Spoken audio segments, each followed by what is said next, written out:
Hey everybody, and welcome to Evolve. I'm Josh Schachter, Senior Vice President at Gainsight, and we're super excited to be here today. We're going to talk about all the key themes and trends in customer success over the past year, where things are going, where Gainsight is going, what we've been hearing from leaders in the space, and I'm super excited to be talking to two of our very finest leaders. We have Orientis, who's our Executive Vice President and General Manager at Gainsight, and Taylor Johnston, our Senior Director of Advisory Services.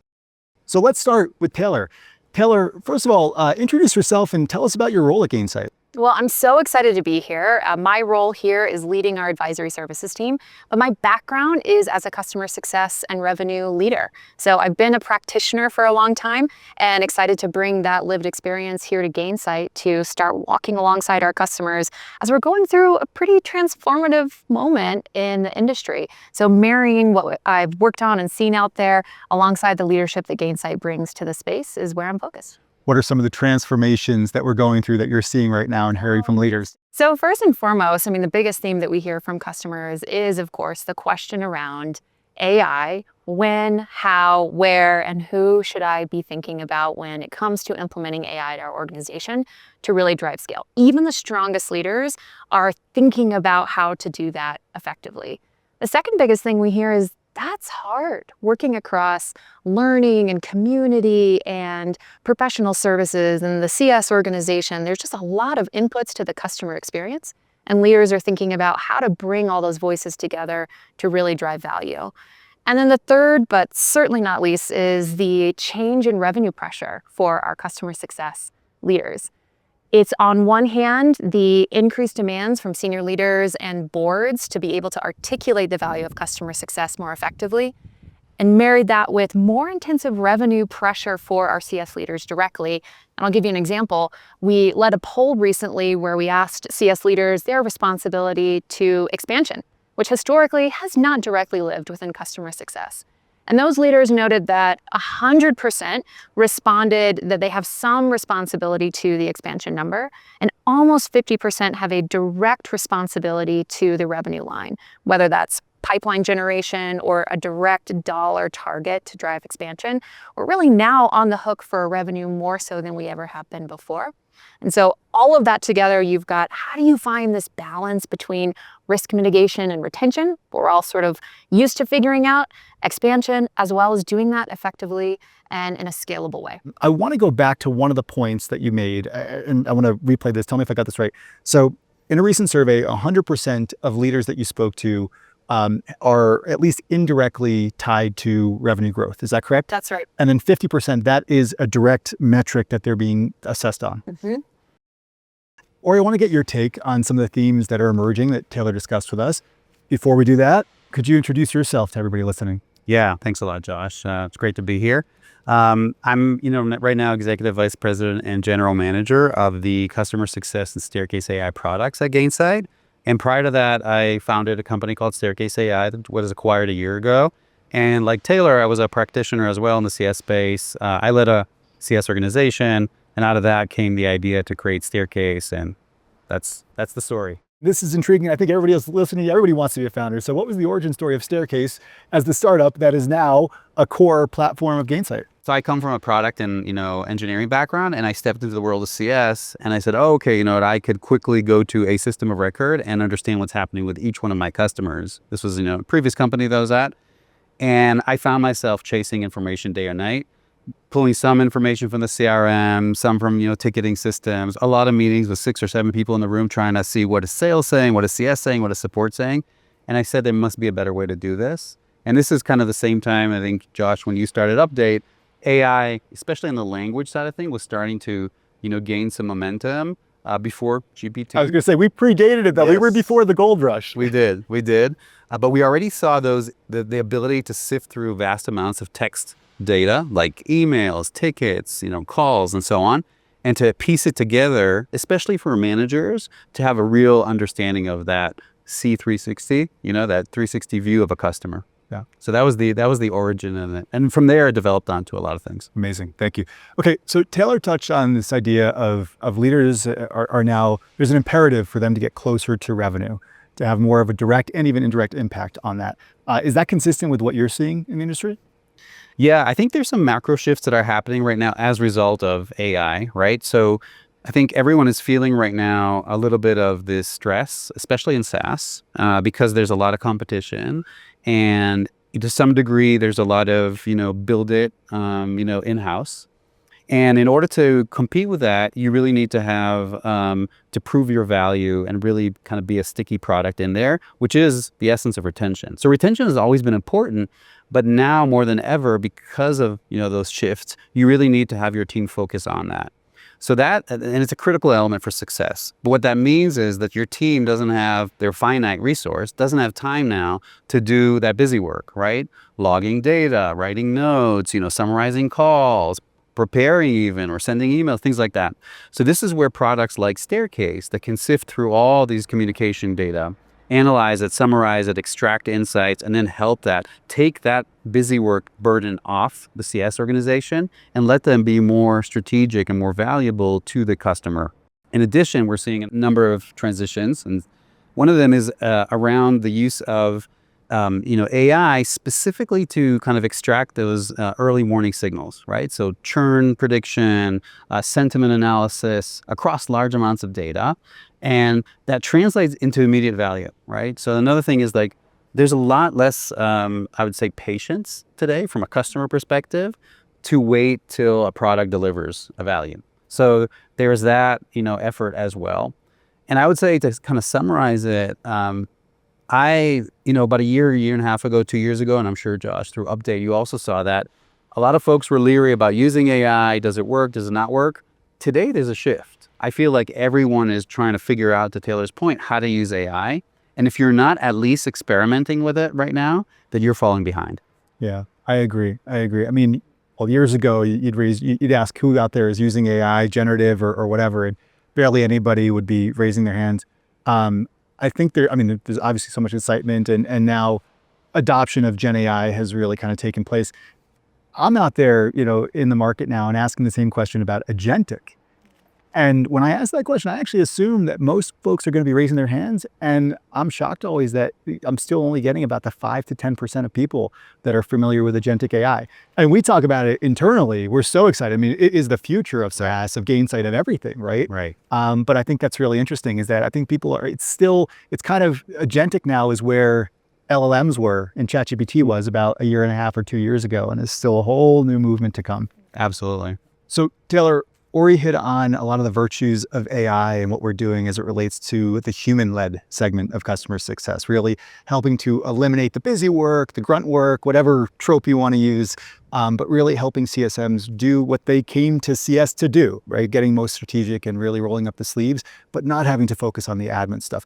There's a whole other side of CS as well that's more on the digital-led and long tail, less focused on the human touch. Tell us a little bit about the importance of that and how we at Gainsight are addressing those segments. Yeah, so this is what I love about the Gainsight CustomerOS. It's about bringing all of those motions together in one place. Digital, human-led, agentic-led. We are now stepping into the future of how you bring those service models into one place to best serve customers. And a theme that I hear again and again from our customers as we spend time with them is that breaking down silos in their own organization to have these really meaningful conversations around bringing together all those elements, that's the toughest part. So we're working with customers to help them start to have those conversations to say, actually, to scale effectively, we need to be having a unified approach to how we think about learning and community, working in the AI aspect of it, touching our entire customer base. And that's really what the CustomerOS is all about. So we should all be asking ourselves, for every customer, no matter the size, shape, or scope, how can we automate value to this customer in some way? Better digital learning back to the customer, a group in our community where they can engage with their peers more effectively. This is just a constant refrain we should be asking ourselves across our entire customer base. And that's where we need to all get to. There's enough data, at least at Gainsight now, that, what Taylor was talking about is proven. It's not like a story. It's story, of course, from like putting it together, but it's actually factual. Like, there are enough tools today if you need to use a community, or if you need to use a learning platform, or a CSP, or Staircase, there's enough data out there to prove that this works. And as a leader, I don't think it's an option anymore. I mean, if you're not doing it, if you're not interested in it, then, you're doing something wrong. So I would focus right now, honestly, on risk analysis using AI. I think it's a very high priority, right? We talked about, retention.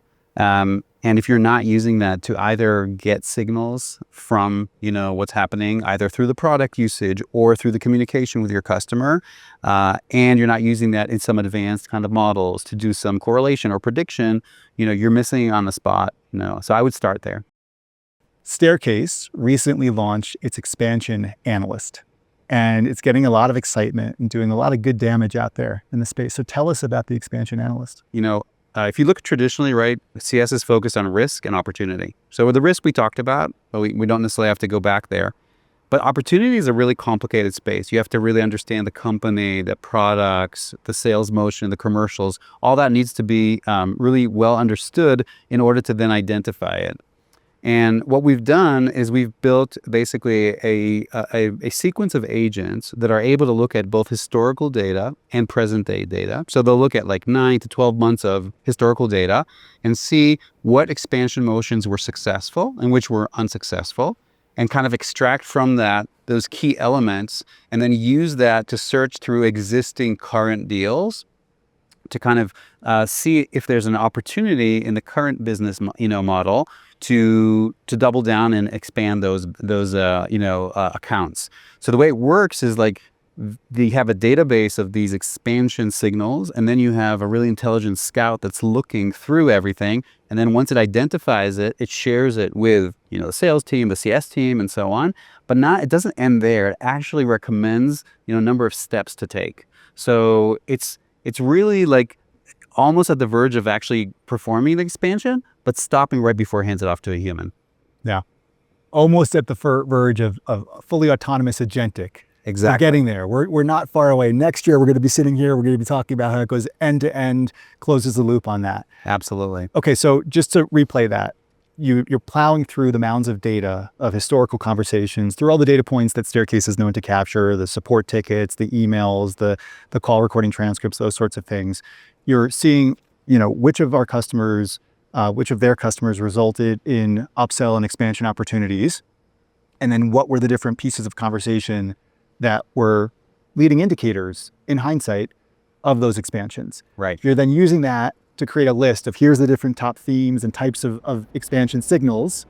And then you're using that to detect in current conversation as a predictive element of what might be a good expansion. Exactly. And if you think about it in contrast to how expansion motion is done today, it really is looking in the CRM, what potential products my customer didn't buy and try to sell those to them. It's kind of like a spray and pray kind of approach, where now you actually have data backing that.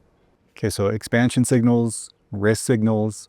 How are you bringing that into the rest of the CustomerOS ecosystem that Taylor was telling us about? Yeah, so if you think about the world of CS from a technology perspective, traditionally we have a CSP, Customer Success Platform, which is really all about like a workflow, a place where you can manage your customer, you could manage tasks, manage certain workflows, and some level of automation. And then we had a separate system which did all the intelligence, like Staircase. But now we actually need to unify them, right? There's an expectation, and it's rightly so, that these things need to be working together as one cohesive technology. And that's exactly why Staircase is now being deeply embedded into the CS product to be able to trigger those workflows, create tasks, help affect the success, scores, health scores, and things like that, for the benefit of the user, based on all those things we talked about earlier, specifically accuracy and eliminating busy work. But Taylor, I think, has some practical examples about using JO to automate it at scale. Yeah, I mean, we've been talking about retention and expansion, and now we're getting into how do we get the work done to really get to those outcomes. And Journey Orchestrator has been a backbone at scale for our customers. And the enhancements that are going into Journey Orchestrator to marry together customer success and some of the insights from our AI capabilities is really taking it to the next level. And some of those enhancements are editability. So the ability to shift around in the middle of a live program so you can adjust as you need, more data-driven capability, so increased performance metrics and ability to understand expected audience members in a Journey Orchestrator program, and scalability through templatization. So out-of-the-box templates that allow customers to really be able to take those insights from Staircase and other inputs to be able to reach their customers more effectively in a faster fashion. Would you qualify that this is Journey Orchestrator is now in its next level? We've leveled up and evolved in Journey Orchestrator? Absolutely. We are now taking all of those inputs from across these channels and putting it to work for the customer base. Okay, so scalability is critical. Tell us a little bit about the importance of the digital channels and the community around that. Well, we've talked a lot about orchestration, taking action. And as we think long-term about scale, it's also about sustainability. And that's really where education and community comes into play. Communities give our customers, for example, a place to go to engage with their peers. Communities, though, have to be able to stay vibrant and safe while not adding a ton of work to moderators' plates. We are in the business of scale, after all. And so an example of where Gainsight is really helping drive effectiveness there is our moderation agent. This is an agent that works behind the scenes quietly 24/7 to look out across the entire community and pre-alert moderators to potential abuse or spam or anything that goes into conflict with the way that they want their community to be moderated. Amazing. Sounds like much better, bigger coverage of the community at greater efficiency. And what about on the academy front? Yeah, education is such a critical part of this, making sure that our customers are educated and understand the full suite of capabilities that you offer. And so that's why Gainsight acquired SkillJar in April of this year to really bring in that element of digital education back to our customers to be able to enhance how they're thinking about scale. So you marry education, community, now with the power of Journey Orchestrator, and our customers are really able to take all those tools forward to drive scale. Ori Taylor told us about Moderation Agent. Agentic is all the rage these days. Can you tell us a little bit about Gainsight's Agentic play? Yeah, so we're on a journey also on the Agentic, as you well know. When we started off, probably a little over a year ago, we were looking at kind of replicating a CSM, kind of doing the whole gamut of functions that a CSM does, but very quickly realized that actually there's a lot that we can't map into AI today. We use a framework called Jobs to be Done. I'm sure a lot of people know. But what we did understand through this exercise is that there are pieces of the CSM's kind of work that we can help with, we can automate and, kind of remove. So if you think about things like, driving risk assessment and analysis, which we talked about, if you're talking about like renewal motion, driving adoption, demonstrating value, those areas tend to be more transactional and probably we can map them better into AI. On the other hand, things like relationship building, I still have not seen a robot yet shake my hand. So until that happens, we'll see about that. But also that quarterbacking that you have to do within an organization, right? You have to get the product folks and engineering, and you need an executive, and all that is really hard to map into an agent these days. So that's why we're focusing right now on specific tasks that can help and augment, CSMs. And in that space, one of the areas, that we already have traction with is a renewal agent, which basically can do the entire renewal motion from identifying the potential of renewal, the risk assessment, and then decide how to craft the interaction. Is it a voice call, an actual call to the person on the other side? And is it an email or a combination of the two? And then either hand it off to a human to complete the transaction or take it all the way to completion. So it's a fantastic and a very exciting area that we are heavily invested in, and we have already some initial success stories. And one of the things that differentiates what we're doing with the voice or the email interaction with the customer is this is not just an outreach and then it's a one and done. This is the agent, the bot, if you will, taking the context of what it knows about the customer, coming from the unified data layer of Gainsight and the CustomerOS. And it's able to riff with the customer. It's able to improv. It's able to react to what their needs are, know what its guardrails are, know specific, again, context about that customer as it takes into consideration what the customer is telling it, right? So that's kind of one of the differentiating features of how Agentic is now leveling up the way that we might have done these things in the old world. Yeah, that's exactly so. I mean, if you think about the difference between agentic and automation, is exactly what you said. It's that ability not to only send that email, but also to respond, if you got an email back. Or in a conversation, it's not just to be a recording, but actually have a conversation with having AI and all the data behind the scenes emulate or behave to some degree like a human would. So we're seeing incredible demand for Atlas. Leaders seem to really understand the value of being able to manage accounts that they previously couldn't. They just didn't have the person power. Right. And now the impact that can make on GRR of being able to actually manage those accounts through autonomous and augmentative agents is truly powerful. What are some of the things that differentiates Atlas in the agentic world? Yeah, you're absolutely right. I mean, we're focusing Atlas specifically on that segment of customers that today are basically unmanaged or semi-managed. If you look at Gainsight, we've got, probably the best repo of data on the industry as a whole. We understand what motions work, what motions don't work. We have a deep understanding of what health is and what risk is. And then we also understand how to work with customers, and we have a lot of customers that we're working with. What we're learning, and I think the industry as a whole is learning, is that agentic is different than SaaS. It's just not a simple product that you ship out and it's the same for everyone. You actually have to work really closely with the customer for deployed engineers, customizing the product and fine-tuning it to each customer. And in addition, especially at Gainsight, we're working with some very large customers. You have to be enterprise ready. And that means, that you have to have everything around security, privacy, permissioning, and data really kind of buttoned up in order to satisfy all the requirements and the needs. So it's a gamut of different qualifications that need to fall in place in order to make this thing work. And we've assembled really high caliber teams of data scientists. Absolutely. And we're doubling down on evals and all the true data science really to be able to bring the best to that world of agentic. Exactly. I wasn't involved in past evolves, but it feels like this one is truly evolutionary, where we are for Gainsight as a company, where CS is in the space. We've talked about the importance of retention. It's truly existential, and the imperative for teams to get closer to expansion and to driving those revenues. We've talked about scalability, using community, using digital touch to help do that. And then of course, this little thing called AI. So guys, thank you so much for being on the program today and telling us, what Gainsight's been up to and where things are going. Thank you. Thanks.